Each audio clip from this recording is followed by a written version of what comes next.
नमस्ते बच्चों। क्लास 7 हम संस्कृत में 12 चैप्टर तक कंप्लीट कर चुके थे। आज हम 13 चैप्टर पढ़ेंगे। पाठ 13 मूर्ख भृत्य। मूर्ख यानी जो दिमाग जिसके अंदर कम होता है। भृत्य मतलब नौकर।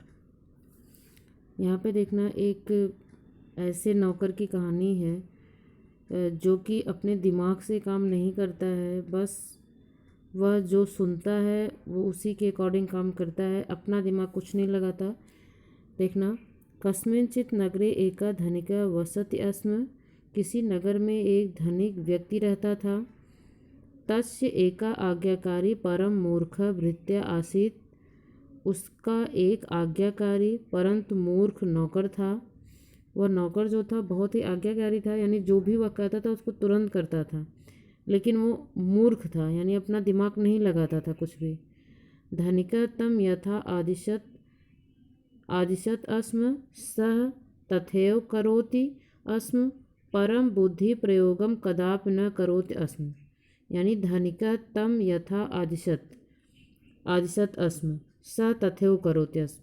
यानी धनिक तम यथा आदिशत अस्म, उस धनिक तम मतलब उसे जो भी आदेश देता था, स तथैव करत अस्म वह उसको तुरंत करता था।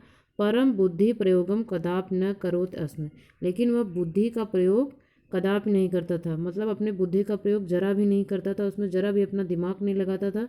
जैसा वो बोलता था तुरंत वैसा ही करने के लिए तैयार हो जाता था। एकदा धनिका तम लौड़म आनेतुम आदिशत।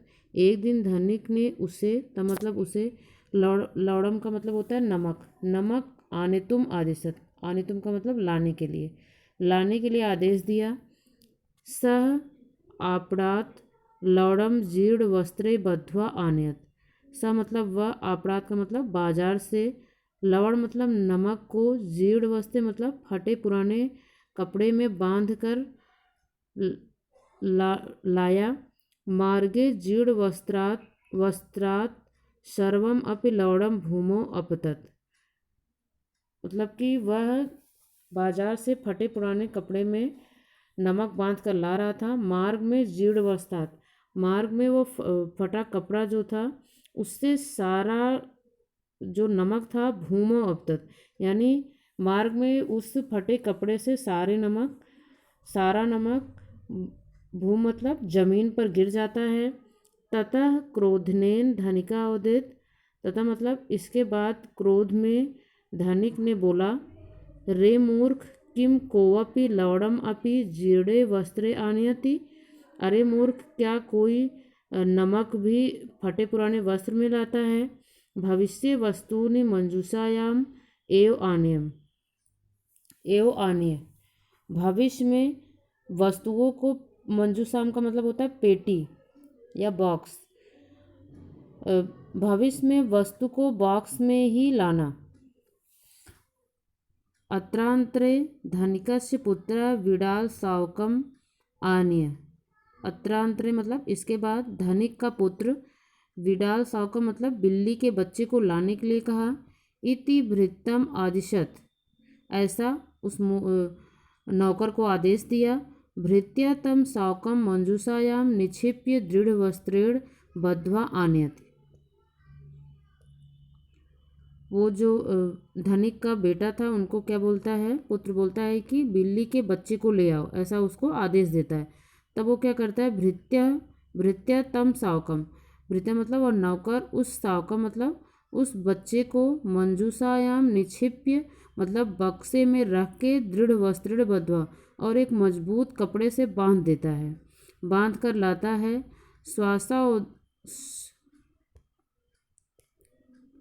श्वास अवरोधेड़ सावका मृत्युम विंदति।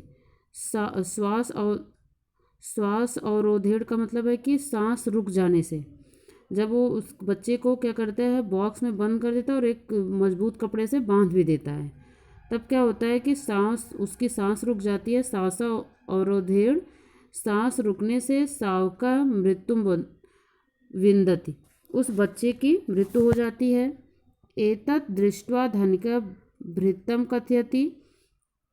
यह देखकर धनिक नौकर से बोलता है, भो मूढ़ किम न जानसी यत पशून दोरकेड़ बध्वा एव आनयत। फिर वो धनी बोलता है नौकर से, भो मूढ़, हे मूर्ख, किम न जाने, क्या तुम नहीं जानते कि पशुओं को दोरकेड़ मतलब रस्सी से बांध कर ही लाते हैं। आगे, ततः धनकस्य भार्या दुग्धम आनय आनय इति तस्मै कथयति। इसके बाद धनिक की भार्या मतलब पत्नी दूध लाने के लिए इति तस्मै कथयति उसे कहती हैं। सा आपणम गत्वा, वह बाजार जाता है, पात्रे दुग्धम नीत्वा पात्रम दोरकेड़ बध्वा च करसति। सा आपणम गत्वा मतलब बाजार जाकर, पात्रे दुग्धम नीत्वा दूध को पात्र में लेकर, पात्र को दोरकेड़ बध्वा और रस्सी से बांधकर, च करसत उसको खींचते हुए ले आता है। मार्गे पात्रम लुंठति सर्वम दुग्धम च वहति। मार्ग में पात्र लुढ़क जाता है और सारा ही दूध बह जाता है।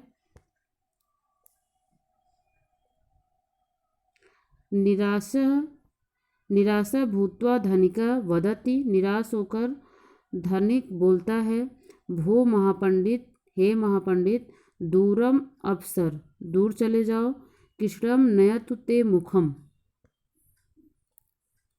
कृष्णम भवतु ते मुखम, तेरा मुख काला हो। ऐसा वो गुस्से में जो धनिक था वो बोलता है कि हे महापंडित, तुम दूर चले जाओ और तेरा मुख काला हो, ऐसा वो बोलते हैं। एतत् श्रुत्वा एषा आज्ञापालका भृत्या वही गत्वा कज्जलेन मुखम संलिप्य प्रत्यागच्छति। ऐसा सुनकर ऐसा आज्ञापालका भृत्या, यह सुनकर वह आज्ञापालक नौकर जो था बाहर जाकर, भृत्य बहि गत्वा बाहर जाकर, कज्जलेन मुखम संलिप्य प्रत्यागच्छत काजल से अपना मुंह, संलिप्त मतलब लेप कर लेता है, काजल से अपने मुख का पूरा लेप करके, प्रत्यागच्छत फिर दोबारा आता है। तम एव विलोक धन का स्वभालम हस्तेन ताड़यत कथत च। उसको देखकर धनिक जो है वो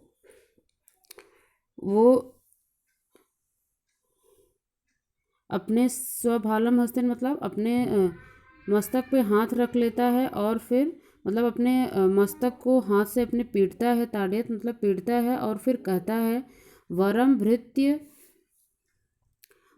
भृत्य विहीनस्य जीवितम श्रम पूरितम मूर्ख भृत्य संसर्गात सर्वम कार्यम विनश्यति। यानी वो बोलता है कि वरम भृत्य विहीनस्य जीवितम श्रम पूर्यत मतलब भृत्य विहीनस्य यानी नौकर से विहीन होकर श्रम पूर्वक जीवन श्रेष्ठ होता है। उनके कहने का मतलब होता है कि भृत्य विहीन है यानी नौकर से विहीन होकर, यानी जिसके पास नौकर नहीं है और वो मेहनत करके अपने जीवन को जीता है तो वो उसका जीवन श्रेष्ठ होता है। वर मतलब श्रेष्ठ होता है, यानी नौकर से विहीन और श्रम पूर्वक जीवन श्रेष्ठ होता है, यानी नौकर से रहित होकर बिना नौकर के मेहनत करके जीवन जो होता है वो श्रेष्ठ होता है। ऐसा क्यों? क्योंकि मूर्ख भृत्य संसर्गात सर्वम कार्यम विनश्यत, यानी मूर्ख नौकर के साथ रह के सारे कार्य ही नष्ट हो जाते हैं। ठीक है, तो यहाँ पे इन्होंने ये बताया है कि हमें अपने कार्य को स्वयं करना चाहिए, किसी के ऊपर आश्रित नहीं रहना चाहिए, क्योंकि अगर ऐसे ही नौकर मिलेंगे तो हमारा जितना भी कार्य है सारा ही कार्य चौपट हो जाता है, सारा ही कार्य विनाश हो जाता है सारे कार्यों का। इसीलिए हमें दूसरे पे आश्रित न होकर अपने काम स्वयं करना चाहिए। ठीक है, तो ये था आज आपका चैप्टर 13 चैप्टर को ध्यान से पढ़ना है। पढ़ के आपको अपना शब्दार्थ, बाकी जो भी बुक वर्क कॉपी वर्क आपको दिया जाता है उसको आप फिल कर लो। आज के लिए इतना ही।